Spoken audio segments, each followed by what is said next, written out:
Ok, on peut se mettre debout pour lire dans les livres de Josué. On va lire dans les livres de Josué. Josué chapitre 1. Ok. Josué chapitre 1.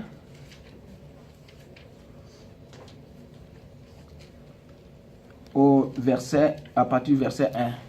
La Bible dit, Josué chapitre 1, is after, après Deutéronome. Genesis, Exodus, après Exode, Nombre, après Nombre, Deutéronome, Lévitique,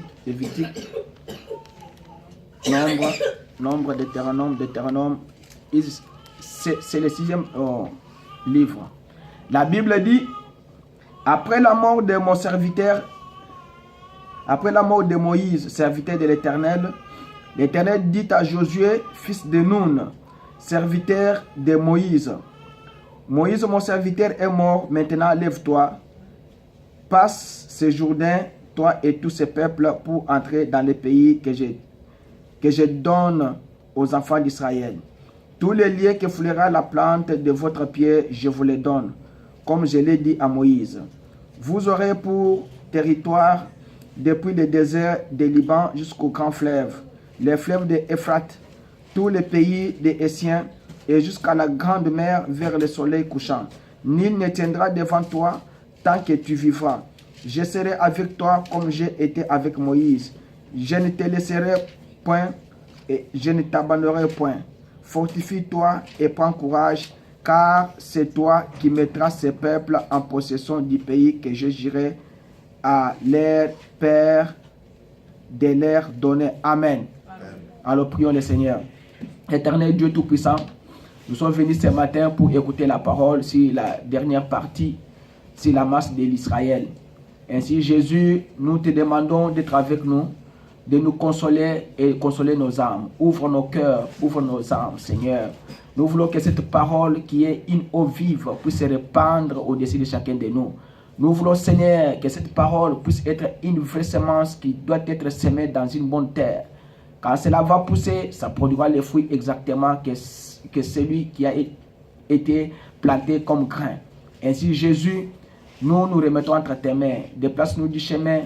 Toi, les dieux, les grands, puissants, vainqueurs, conquérants, aide chacun de nous, Seigneur, à être plus proche de toi.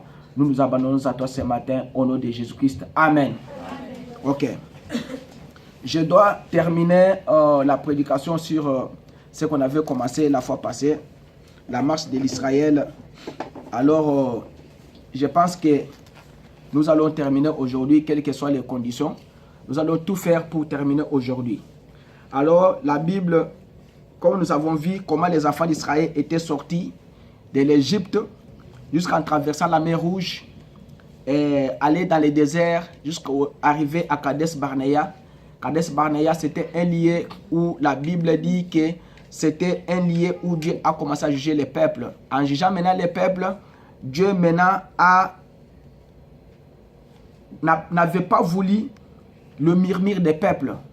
Comme Dieu n'avait pas voulu la façon dont les peuples murmuraient, Dieu avait fait sortir les serpents. Les serpents avaient commencé à mordir les enfants d'Israël et les enfants d'Israël commençaient à mourir. C'est ainsi que Dieu avait fait un serpent d'airain. Il avait placé ça sur la perche. Alors, ce serpent-là, quiconque, la Bible, et Dieu avait dit à Moïse que quiconque regardera le serpent, il sera guéri de sa maladie. Alors, c'est pourquoi William Branham dit que ce serpent-là représentait deux choses.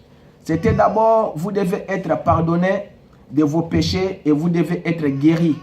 C'est pourquoi aujourd'hui nous sommes venus pour que nous puissions terminer.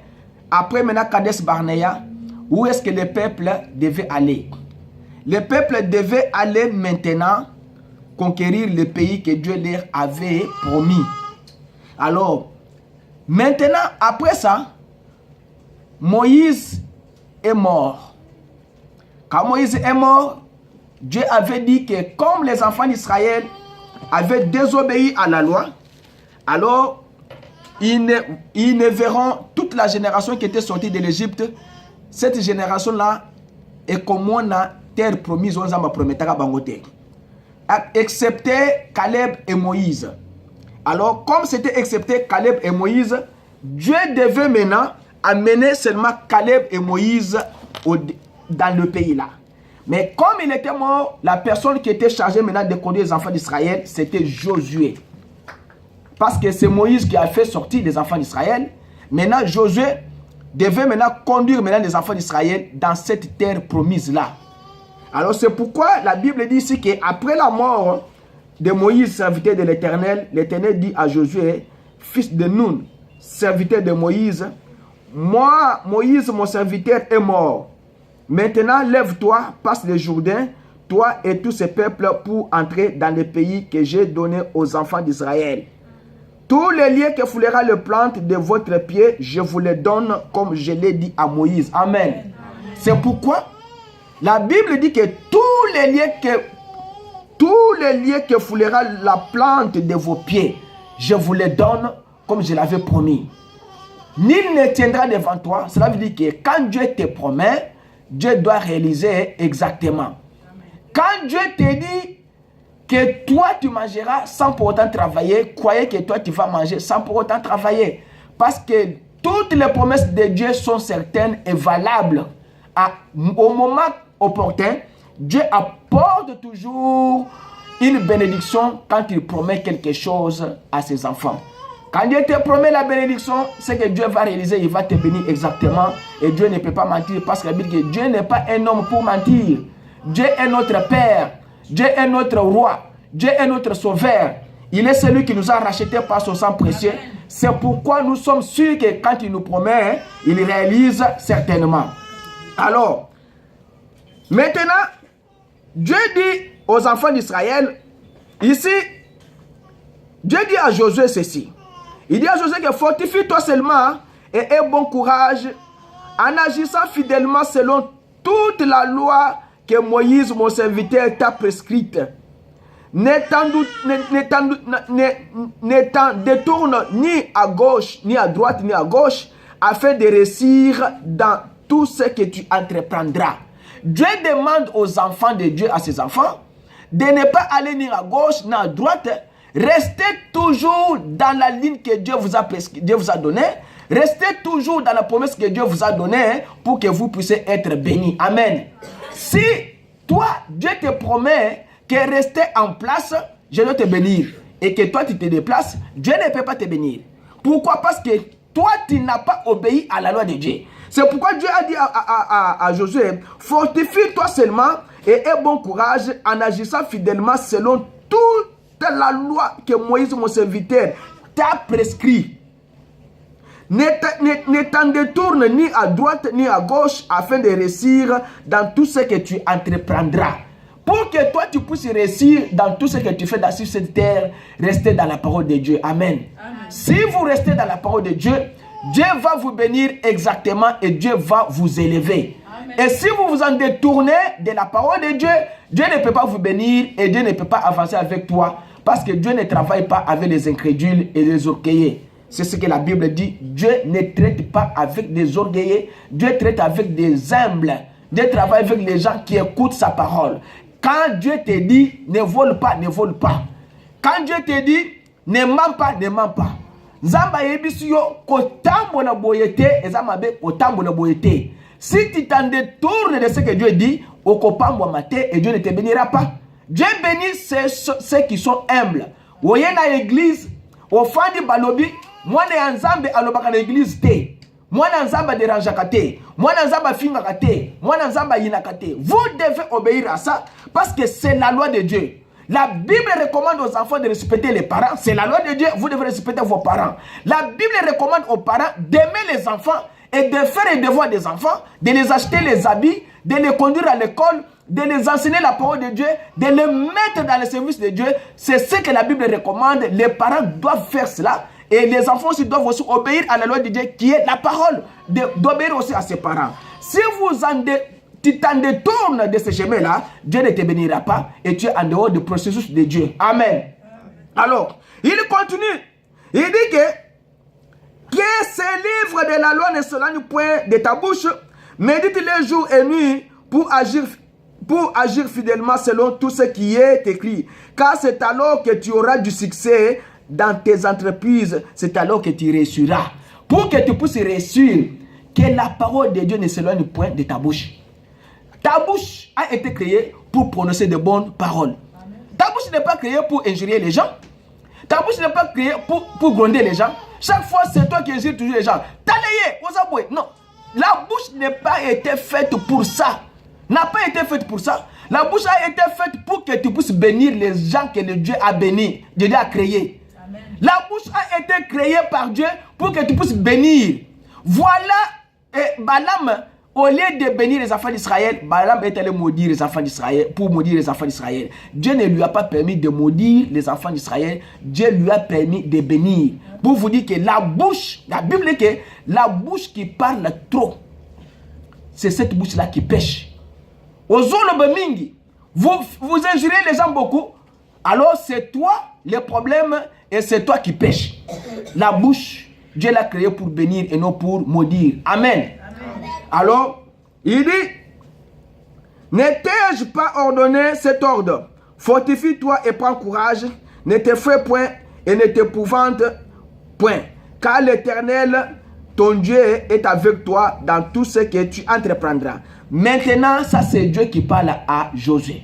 Maintenant, Josué devait aller faire quoi? Josué devait aller maintenant pour conquérir les pays que Dieu leur avait donné. Alors, Dieu donne maintenant les ordres à Josué pour traverser le Jourdain. Qu'est-ce que Dieu a dit? Dieu a dit à Josué que avant que vous puissiez traverser le Jourdain, vous devez faire comment? Il dit, vous devez prendre les sacrificateurs. Alors, Dieu dit, vous commanderez au peuple, préparez-vous des provisions, car dans 3 jours, vous passerez les Jourdain pour aller conquérir les pays dont l'Éternel, votre Dieu, vous donne la possession. Maintenant, Josué dit, Dieu maintenant dit à Josué les instructions, comment maintenant aller maintenant traverser d'abord les Jourdain. Et puis il y avait des choses, il y avait les Jourdains, il y avait les murailles de Jéricho. Il y avait des choses. Il devait traverser les Jourdain et il devait aussi aller maintenant conquérir Jéricho. Alors Dieu dit à Josué que vous devez dire aux sacrificateurs, les fils de Lévi, de prendre l'arche de l'alliance et de se mettre devant le peuple. Alors ils doivent aller. Dès que les sacrificateurs portent l'arche, ils vont, dès que leurs pieds touchent maintenant les eaux de Jéricho, les eaux de Jourdain, l'eau va faire quoi? L'eau va reculer. L'eau va reculer pour donner l'accès au peuple afin que le peuple de Dieu puisse faire quoi? Puisse traverser le Jourdain. Écoutez ce que la Bible dit. La Bible dit dans le chapitre 3 au verset 6. Et Josué dit aux sacrificateurs, portez l'arche de l'alliance et préparez devant le peuple. Ils portèrent l'arche de l'alliance et ils marchèrent devant le peuple. L'Éternel dit à Josué, aujourd'hui je commencerai à t'élever aux yeux de tout Israël, afin qu'ils sachent que je serai avec toi comme j'ai été avec Moïse. Tu donneras cet ordre aux sacrificateurs qui portent l'arche de l'alliance. Lorsque vous arriverez au bord des eaux du Jourdain, vous vous arrêtez dans le Jourdain. Alors, maintenant, il dit, et dès que les sacrificateurs qui portent l'arche de l'Éternel, le Seigneur de toute la terre, poseront la plante des pieds dans les eaux du Jourdain, les eaux du Jourdain seront coupées et les eaux qui descendent dans nous, et elles s'arrêteront en un morceau. Amen.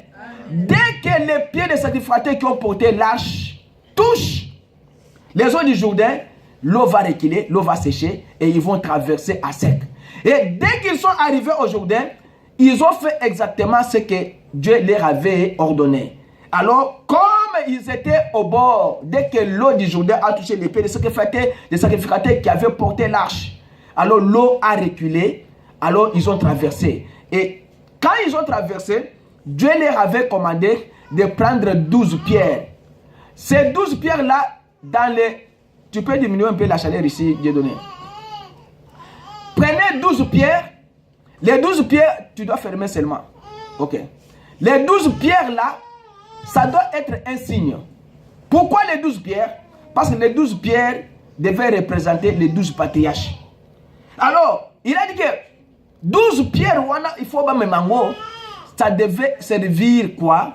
Ça devait servir des signes que quand vous serez dans ce pays-là, vous direz à vos enfants que non, Dengezaboye, Mabanga Oyezolaksenini, que nous avons traversé le Jourdain à sec. C'est pourquoi nous avons pris ces 12 pierres pour vous présenter cela que non, Mabanga Oyewuti Nakati Amai Wana Nzamba Kawisa Mai, Tamu Makolo Yaban, Yaba sacrificateur et Nyataka Mai. Alors, Dieu, quand il a promis, il accomplit exactement. Amen. Alors, écoutez maintenant, nous allons aller dans la suite. Il dit, les peuples sortis de ses tentes pour passer le Jourdain, et les sacrificateurs qui portaient l'arche de l'alliance marchèrent devant le peuple. Quand les sacrificateurs qui portèrent l'arche furent arrivés au Jourdain, et que leurs pieds se furent mouillés au bord de l'eau, les Jourdains regorgent par-dessus toutes ces rives, tout le temps de la moisson. Les eaux qui descendaient dans l'eau s'arrêtèrent et s'élevèrent à un monceau, à une très grande distance, très près de la vallée d'Adam, qui est à côté de Satan, et celle qui descendait vers la mer de la plaine. Alors, il dit,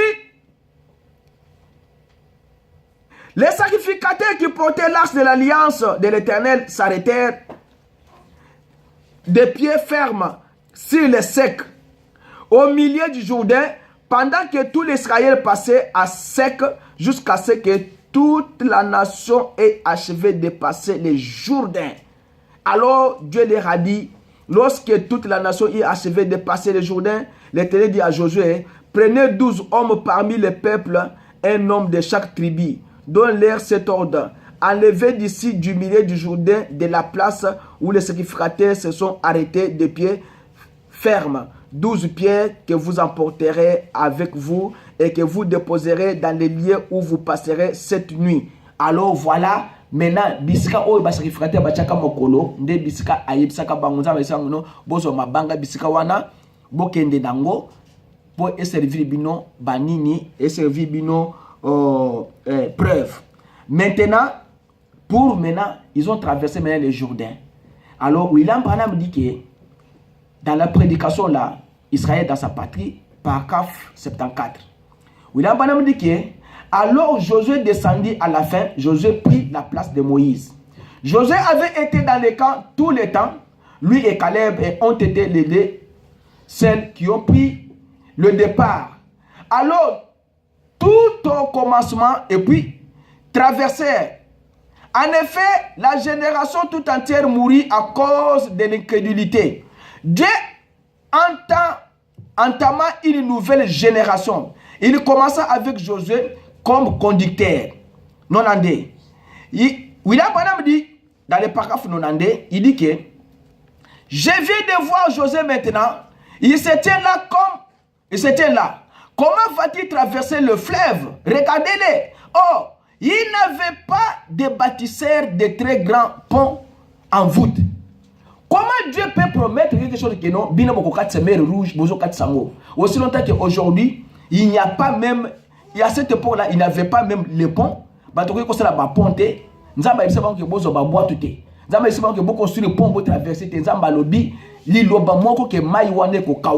Et puis maïwane kauki, maïzongi, sima. Alors Nzambe ayebaki ke maïwana il faut ezonga sima. Alors il dit quoi? Il dit il n'avait pas de pont. Je dois faire ça parce que ça me dérange trop. Il dit il n'avait pas de pont. Je dois enlever ça parce que ça me dérange. Il dit il n'avait pas de bâtisseur, de très grands ponts en voûte, ni d'acier, ni de matériaux ni de bois pour construire des ponts. En ces jours-là, il ne les avait pas avec eux. Mais Josué regarda de l'autre côté de ce Jourdain boueux. Il regarda derrière lui et il vit ces milliers et dizaines de milliers de Juifs. Il dit, Dieu frayera un chemin, Dieu le leur avait promis. Amen. Il dit, et si Dieu promet quelque chose, Dieu garde sa parole. Si Dieu a promis de vous guérir, il le fera. Si Dieu a promis de vous donner le Saint-Esprit, il le fera. Si vous devez simplement, il dit, vous devez simplement venir et être.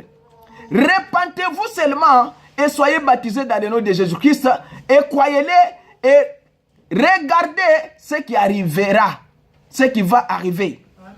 C'est juste, vous serez remplis du Saint-Esprit. Dieu est engagé envers sa parole. Il ne peut pas retirer sa parole. Il doit garder sa parole pour être Dieu. Il doit le faire. Amen. Amen. Pour être Dieu, Dieu garde toujours sa parole. Dieu ne peut pas dire quelque chose aujourd'hui pour changer demain. Non, non, non, non, non, non. Ce que Dieu dit, c'est ce que Dieu fait. Quand Dieu dit, je vous bénirai, il vous bénira. Quand Dieu dit, je vous guérirai, il vous guérira. Dieu ne peut pas vous dire, je dois vous bénir, alors Dieu va vous maudire. Non, Dieu quand il dit, je dois vous bénir, il va vous bénir. Alors, maintenant Josué est en route maintenant vers là. William Branham dit que, alors vous serez comme Josué. Il regarda, essaya de l'autre côté sur la colline. Et là se trouvait l'arche de l'alliance qui servait de tampon. Ils avaient quelque chose qui pouvait se mettre entre lui et leurs ennemis et les ennemis. L'arche de l'alliance que l'Éternel avait donnée aux enfants d'Israël, que les sacrificateurs portaient, William Branham dit que c'était un tampon. Ça servait, ça doit se mettre entre William Branham, entre les enfants d'Israël et leurs ennemis ou leurs ennemis. Alors, s'il y avait quelque chose qu'ils devaient faire, ils devaient consulter que le Dieu là qui les avait fait sortir de l'Égypte. Alors, c'est pourquoi l'arche là était entre Bango,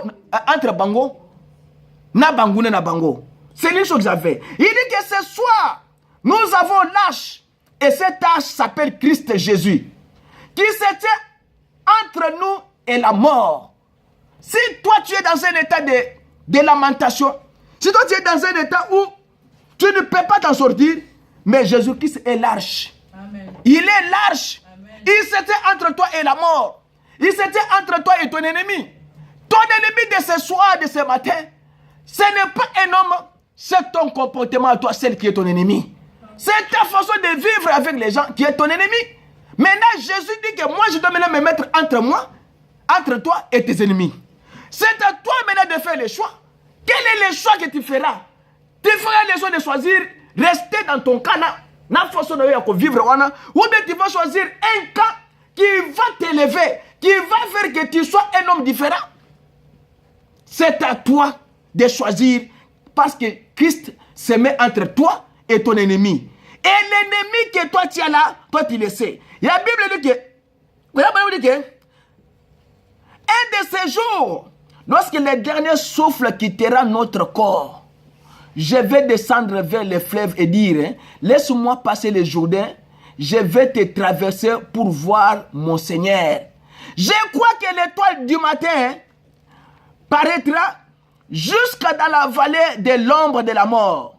Elle éclairera les chemins et le Saint-Esprit étendra des ailes luisantes au travers du Jourdain et emportera nos âmes fatiguées vers un pays meilleur. Amen.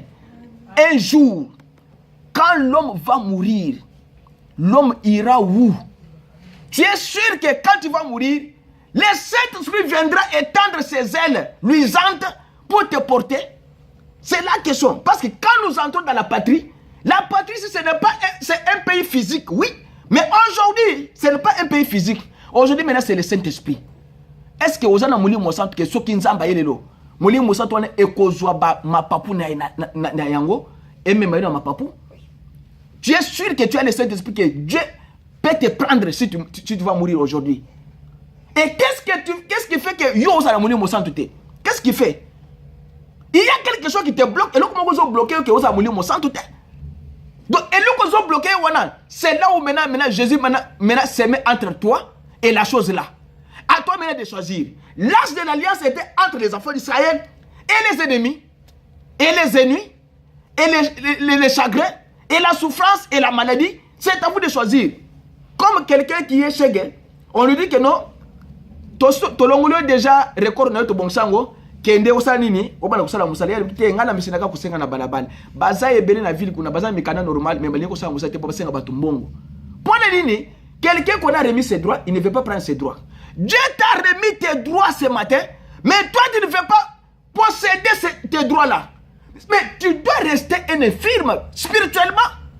Tu viens à l'église pour ne pas changer, mais tu commets une erreur. Quand on vient à l'église, c'est pour changer, pour être un meilleur monsieur, un meilleur citoyen, une meilleure fille, une meilleure maman. Tu ne peux pas être là comme une commère. Tu viens à l'église, c'est pas ça. L'église, c'est la parole de Dieu. L'église, c'est l'ordre de Dieu. L'église, c'est sortir du monde. L'église, c'est faire la parole de Dieu. Ce que nous savons, c'est l'église. Parce que l'église, ce n'est pas 4 personnes, 5 personnes. L'église, c'est moi et mon épouse. C'est ça l'église. Parce que la Bible dit que là où 2 ou 3 sont réunis à mon nom, je suis au milieu d'eux. Moi, je suis avec mon épouse, nous sommes déjà une église. Amen. Même si vous me gériez, c'est une église. Où je peux prêcher mon épouse et que les Saint-Esprit descendent et les messages sortent encore là-bas. Mais quand tu te bloques, tu viens à l'église pour changer, ou bien tu viens à l'église pour améliorer ton état mauvais là que tu as. On vient à l'église pour changer, on ne vient pas à l'église pour améliorer le mauvais état que vous avez. Amen. Il dit, Jésus, Christ, il est l'arche. L'arche là, vous devez le porter dans ton cœur. Amen. Chaque jour de votre vie. Amen. Vous ne pouvez pas laisser l'arche. Yo avancez. Non. Dieu avait dit à Josué, sacrificateur d'abord. Ils doivent porter d'abord l'arche. Et maintenant, poser leurs pieds dans le Jourdain. Ce n'est pas que bananzabe bale kaliboso ba sacrificateur ba bananzabe ba chamba makolo na bango na mai après ba sacrificateur ba ko non Dieu a donné l'ordre l'arche premièrement Jésus-Christ premièrement dans votre vie parce que Christ dans ma vie c'est l'espérance de la gloire. Amen. Alors comment je peux laisser Christ derrière moi j'avance pourquoi je dois m'arrêter réveillez les enfants ici je dois m'arrêter pour faire quoi pour d'abord faire quoi? Prendre Christ au mot et avancer avec Christ. Maintenant, Josué a rencontré les hommes. Avant que les enfants de Dieu puissent, ils ont traversé là-bas. La Bible dit que je vais aller.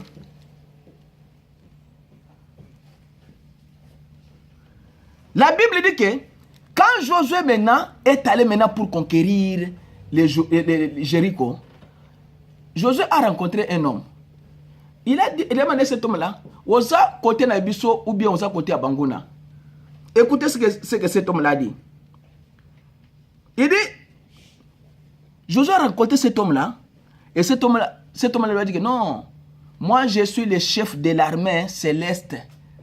Oh, Josué a incliné sa tête.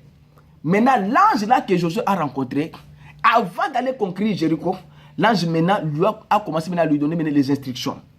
Il dit, enlève les chaussures de tes pieds, car le sol sur lequel tu te tiens est un sol sacré. Enlève les chaussures. Il racontera Jésus là face à face. Jésus, il est le capitaine, le chef de l'armée céleste. Amen. Il lui dit ce qu'il devait faire. Marcher autour de ces murs, sonner de la trompette, crier et le mur de Jéricho va tomber. Amen. Criez, priez Dieu, faites ce que Dieu vous a dit, le mur de Jéricho va tomber. Amen. Écoutez, il dit, chapitre 5, en ce temps-là, l'Éternel dit à Josué, faites-toi de quoi? Des couteaux. Maintenant, c'est comment? William Branham me dit ceci. Je ne vais pas entrer d'abord dans ça. Je dois entrer dans ça après. Et quelques minutes. Il dit, maintenant mon frère, ce soir nous sommes en route vers la terre promise. Nous allons maintenant entrer dans la terre promise. Dans quelques minutes, nous ensevelirons des personnes ici dans ces bâtisseurs pour la rémission de leurs péchés. Comme ils croyaient au Seigneur Jésus. Et je voudrais dire ceci. Si vous n'avez pas affermi votre vocation et votre élection en Christ, puissiez-vous le faire ce soir, ce matin. Vous dites bien, frère Branham, Dieu ne veut pas de moi, je ne vaux rien si vous valez quelque chose. Il dit, pour aller dans la terre promise, Dieu exige un signe. Quel est le signe que Dieu exige pour aller dans la terre promise? C'est ça le problème. Pour vous traverser votre rambo kwa nanzamba isiba na Israël, non? Non. Bote le mananu awa. Boko kota bongo te. Il fallait accomplir le signe. Amen. Signe waneza signe nini? Dieu avait dit dans Genèse 17, Dieu avait dit à Abraham que vous devez circoncire tous les mâles. Il fallait circoncire bango. Maintenant, le problème s'était posé là où les enfants d'Israël étaient. Quel est le problème qui était là? Le problème était que Bango Babimi en Égypte. Toute la génération qui était sortie de l'Égypte a péri dans le désert. Il y a une nouvelle génération qui a commencé dans le désert, mais qui n'était pas circoncis. Dieu leur avait dit que vous devez être circoncis. Ils ne peuvent jamais conquérir les pays ou entrer dans ces pays-là aussi longtemps qu'ils sont incirconcis. Non. Il fallait aussi circoncire. Maintenant, Dieu dit, c'était une loi que Dieu avait dit à Moïse, à Abraham, dans Genèse 17, pour que Basanini va circoncire Bango. Parce que la Bible dit que, Genèse 17, 10, c'est ici mon alliance que vous garderez entre moi et vous, et ta postérité après toi. Dieu a dit à Abraham que c'est une alliance. Vous devez circoncire tous les mâles. Tous les mâles parmi vous seront circoncis. Vous vous circoncirez et ce sera un signe d'alliance entre moi et vous. Donc vous devez les circoncire. Ils ne devaient pas posséder le pays sans la circoncision.